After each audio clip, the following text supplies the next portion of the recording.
Selamat sore, Assalamualaikum warahmatullahi wabarakatuh.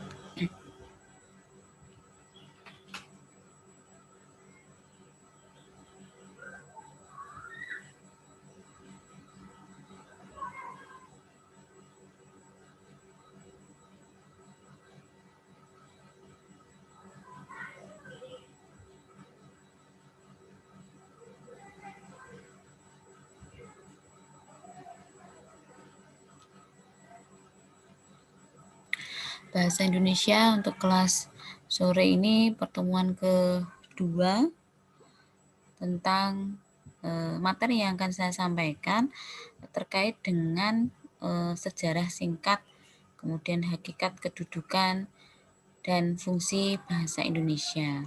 Nah, ini perlu saya berikan materi ini sebagai materi pembuka di dalam mengawali perkuliahan bahasa Indonesia. Sebelum saya lanjutkan, sekiranya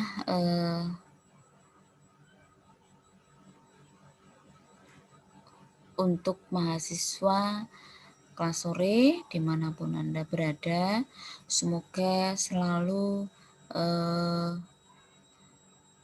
dilindungi Allah Subhanahu wa Ta'ala, selalu mendapatkan kesehatan, kemudahan, serta keberkahan dalam menjalani kehidupan ini.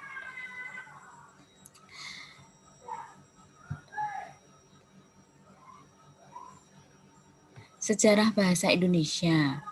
Nah, bahasa Indonesia itu berasal dari bahasa Melayu.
Sumber atau akar bahasa Indonesia adalah bahasa Melayu.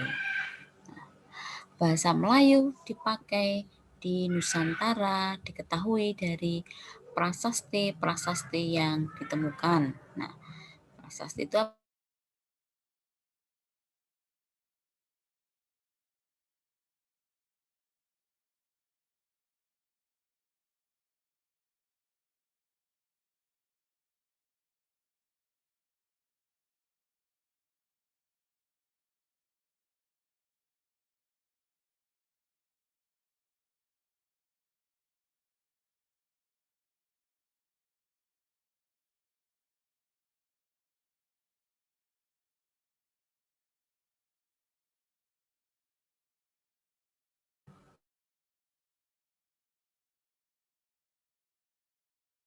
prasasti itu adalah satu prasasti Kedukan Bukit di Palembang pada tahun 683 Masehi, kemudian prasasti Talang Tuwo di Palembang pada tahun 684 Masehi, kemudian prasasti Kota Kapur ini ditemukan di Bangka pada tahun 686 Masehi.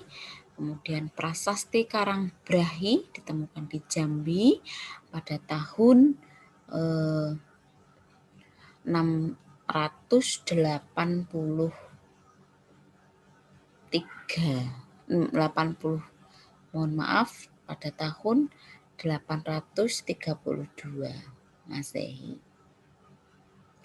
Kemudian prasasti Bogor ini ditemukan di Bogor pada tahun 942 Masehi.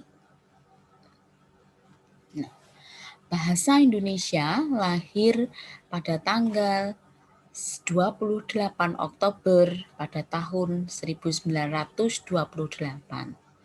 Nah, pada saat itu, para pemuda dari berbagai pelosok Nusantara berkumpul dalam kerapatan pemuda dan berikrar, satu, bertumpah darah yang satu, tanah Indonesia. Kemudian dua, berbangsa yang satu, bangsa Indonesia. Tiga, menjunjung bahasa persatuan, bahasa Indonesia. Nah, ikrar para pemuda ini dikenal dengan nama Sumpah Pemuda. Jadi, jika ada pertanyaan kapan bahasa Indonesia itu lahir, maka jawabannya adalah pada tanggal 28 Oktober 1928. Alasan bahasa Melayu menjadi bahasa Indonesia.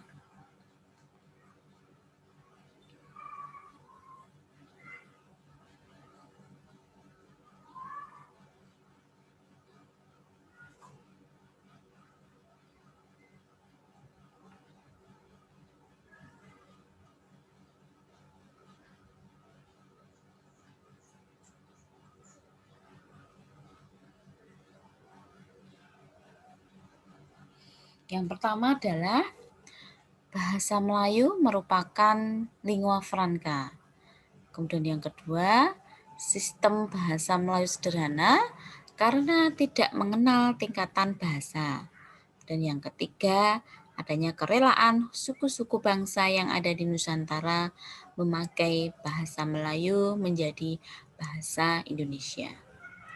Yang keempat, bahasa Melayu mempunyai kesanggupan untuk dipakai sebagai bahasa kebudayaan. Berikutnya yang kelima adalah sebagai bahasa perdagangan.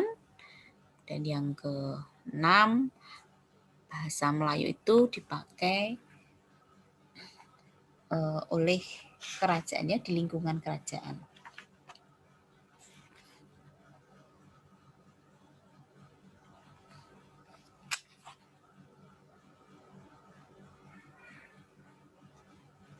Bahasa Melayu dipakai di seluruh wilayah Nusantara serta makin berkembang dan bertambah kukuh keberadaannya. Bahasa Melayu yang dipakai di daerah di wilayah Nusantara dalam pertumbuhannya dipengaruhi oleh salah satunya yaitu corak budaya daerah.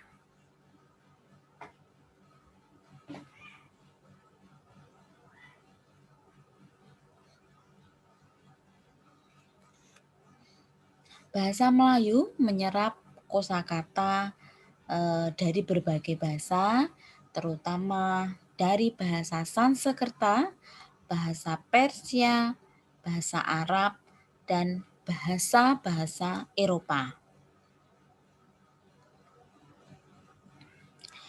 Nah, bahasa Melayu pun dalam perkembangannya muncul dalam berbagai variasi dan dialek.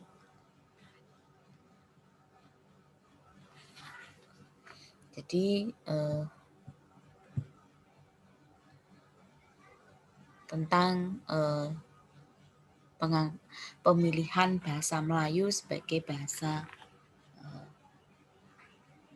dipakai di wilayah Nusantara. Penggunaan bahasa Melayu sebelum kemerdekaan. 1. penyebaran agama Islam ke Kepulauan Nusantara dengan memanfaatkan bahasa Melayu sebagai sarana berkomunikasi.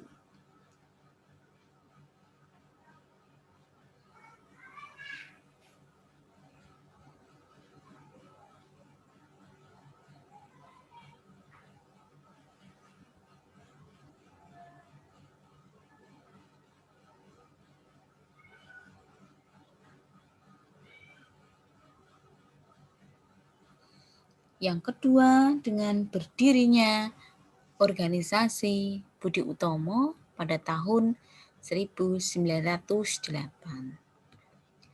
Yang ketiga adalah lahirnya Sumpah Pemuda pada tanggal 28 Oktober pada tahun 1928. Nah, ini pada peristiwa Kongres Pemuda di Jakarta pada tahun 1928.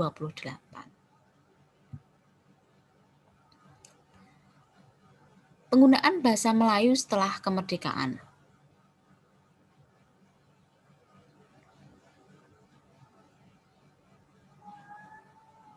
Pada tanggal 18 Agustus 1945, penandatanganan Undang-Undang Dasar 1945 pasal 36 yang berbunyi maksudnya di sini adalah penetapan bahasa Indonesia sebagai bahasa negara.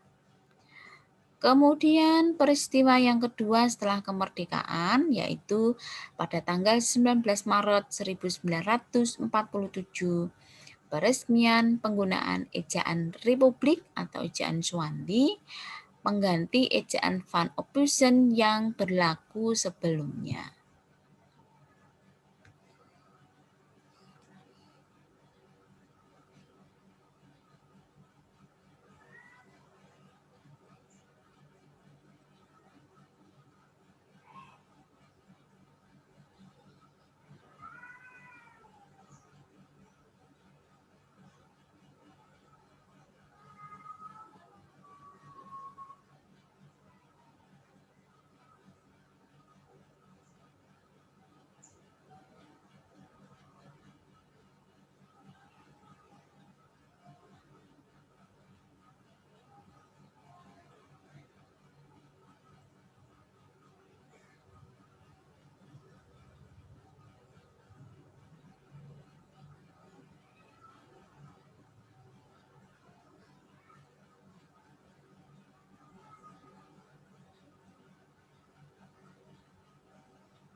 Ejaan Van Ophusen, mengenal ejaan Van Ophusen.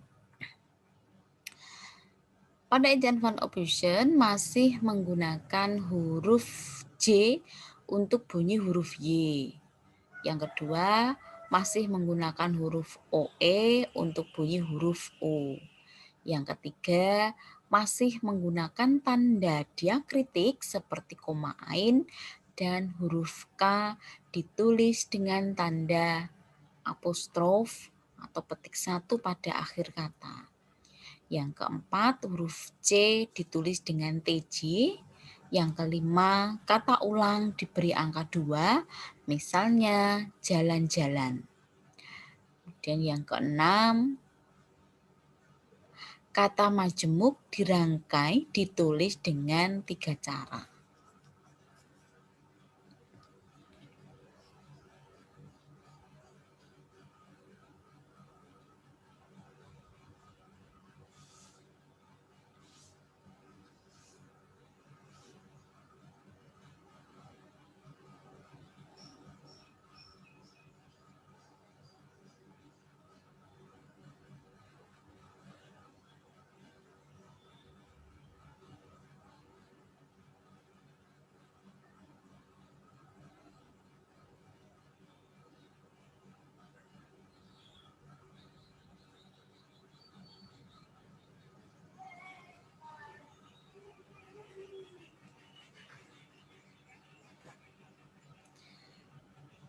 Yang pertama dirangkai menjadi satu, misalnya hulu balang, apabila, dan sebagainya.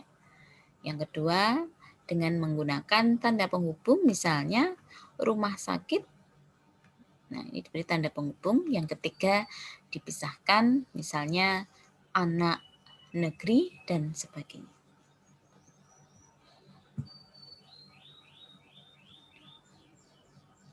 Ejaan Swandi.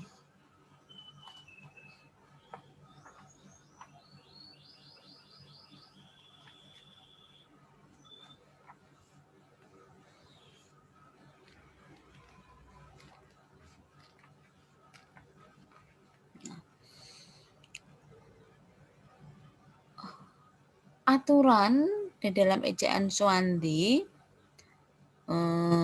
ini ada beberapa hal di dalam ejaan Swandi. Yang pertama, penggunaan huruf OE dalam ejaan Van Ophusen berubah menjadi U, seperti pada contoh guru, itu, umur. Yang kedua, masih menggunakan huruf DJ untuk kata jalan. Kemudian payung untuk kata payung, pajung penulisannya. Nah, bunyi, bunji, cukup. Yang ketiga, tanda koma ain dan koma hamzah untuk bunyi sentak dihilangkan, ditulis dengan K, seperti pada kata-kata tak, pak, makmur, rakyat. Yang keempat, kata ulang masih seperti ejaan Van Ophusen ditulis dengan angka 2, seperti anak-anak, jalan-jalan ke barat-baratan. Awalan di dan kata depan di, kedua-duanya ditulis serangkai dengan kata yang mengikutinya, seperti kata depan di, pada, di rumah, di kebun, disamakan dengan imbuhan di pada ditulis dan dikarang.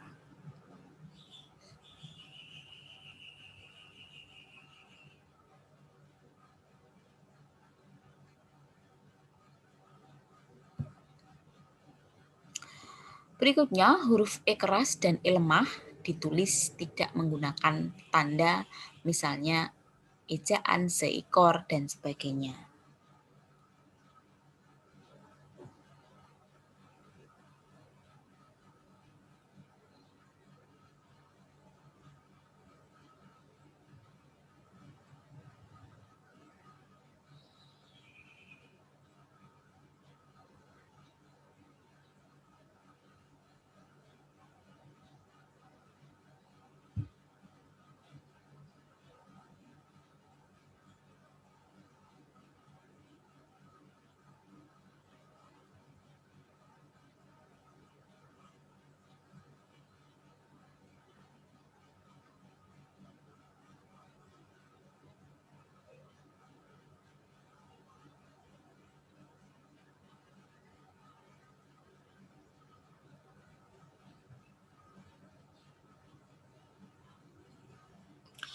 Berikutnya, tanda trema pada huruf A dan I dihilangkan menjadi dinamai. Kemudian penulisan kata ulang dapat dilakukan dengan dua cara, contohnya berlari-larian, kemudian berlari-larian. Ini masih menggunakan huruf 2 untuk kata ulangnya. Berikutnya, penulisan kata majemuk dapat dilakukan dengan 3 cara. Contohnya, tata laksana, tata, kemudian tanda hubung laksana, atau ini tanpa spasi ya, tata laksana. Yang berikutnya, kata yang berasal dari bahasa asing yang tidak menggunakan E lemah atau pepet dalam bahasa Indonesia ditulis tidak menggunakan E lemah. Misalnya putra bukan putera, praktek bukan praktek. Perkembangan bahasa Indonesia pada masa kemerdekaan. Pada tanggal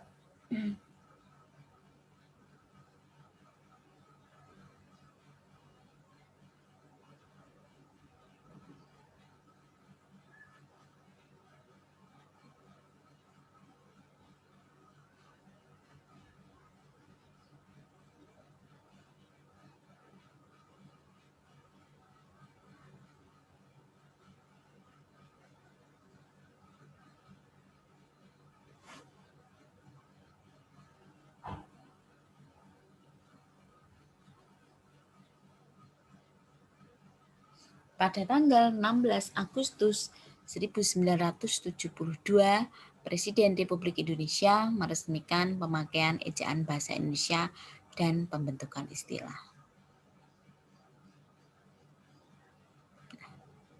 Ejaan bahasa Indonesia yang disempurnakan. Nah, ini yang kita gunakan sebelum PUEBI. PUEBI itu ejaan yang digunakan, pedoman yang digunakan saat ini. Nah, ini perkembangannya dari ejaan Van Ophusen, kemudian ejaan Republik, dan ejaan yang disempurnakan. Nah, contoh-contohnya, ini penulisan kata khusus ya.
Penulisan kata khusus, nah ini diperhatikan untuk ejaan Van Ophusen menggunakan OE sehingga penulisannya Choe Soes.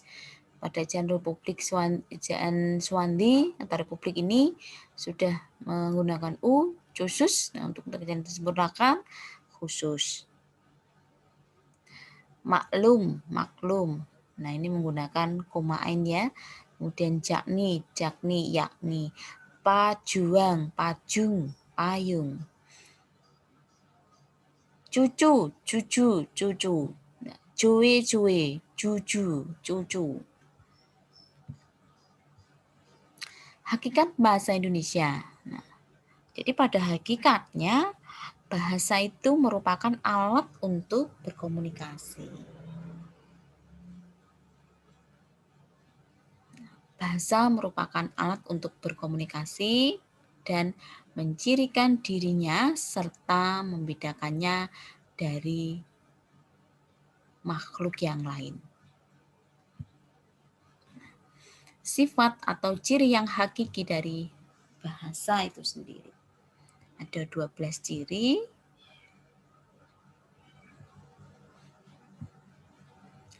Yang pertama, bahasa sebagai sistem.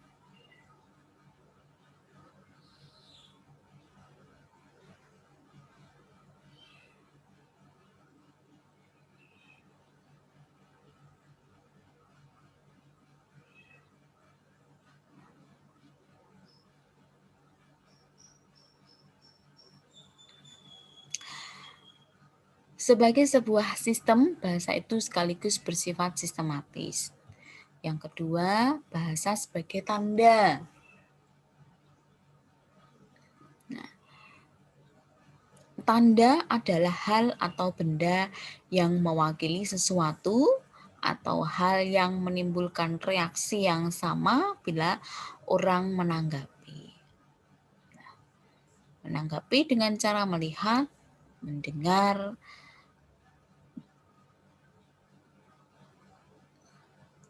dan sebagainya. Yang ketiga, bahasa adalah bunyi. Pada dasarnya, bahasa itu berupa bunyi. Yang keempat, bahasa itu bermakna. Nah, oleh karena lambang-lambang itu mengacu pada sesuatu konsep, ide, atau pikiran, maka dapat dikatakan bahwa bahasa itu mempunyai makna. Bahasa itu arbitrer. Kata arbitrer diartikan sewenang-wenang, berubah-ubah, tidak tetap, dan mana suka. Yang keenam, bahasa itu konvensional. Suatu konsep tertentu yang bersifat konvensional. Yang ketujuh, bahasa itu produktif.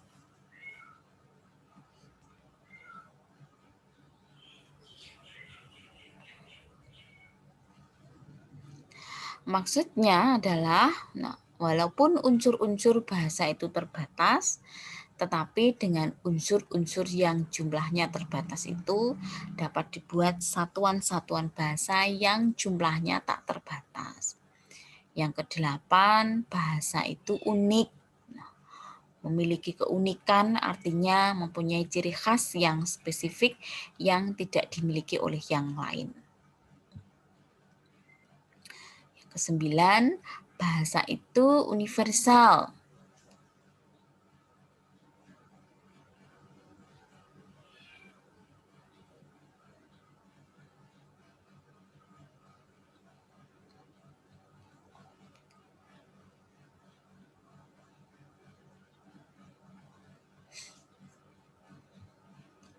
Universal artinya ada ciri yang sama dimiliki oleh setiap bahasa di dunia.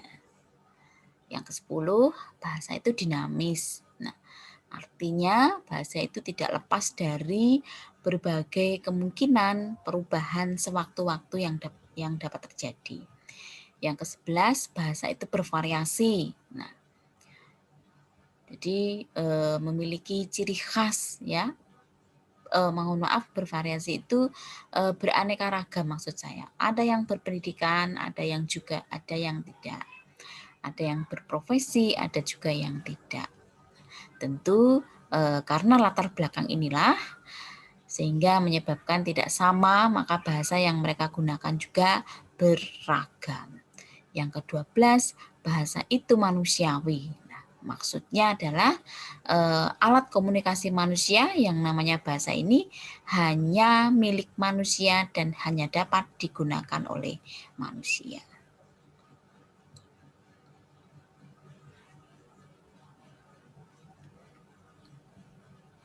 Kedudukan bahasa Indonesia.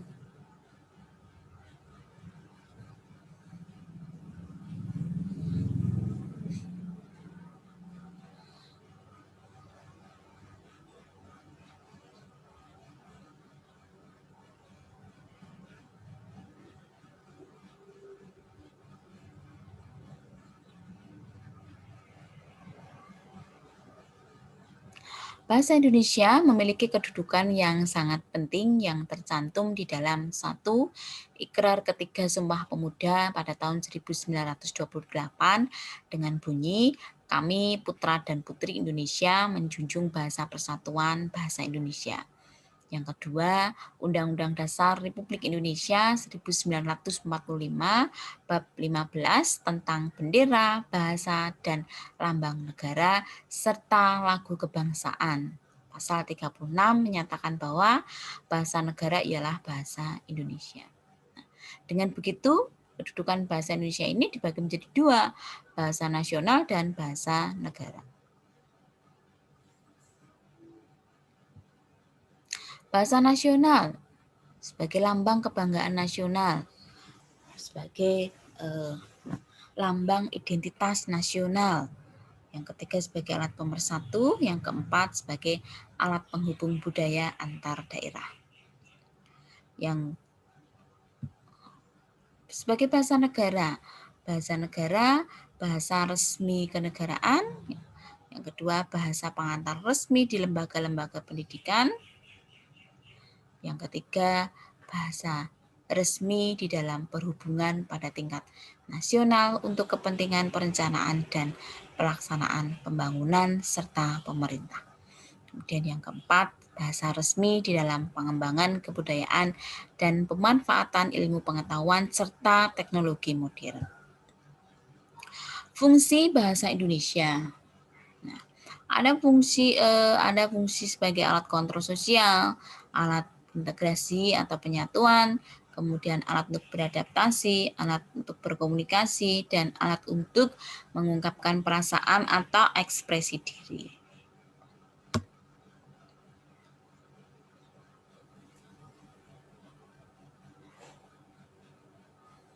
Nah, terkait dengan sejarah bahasa Indonesia,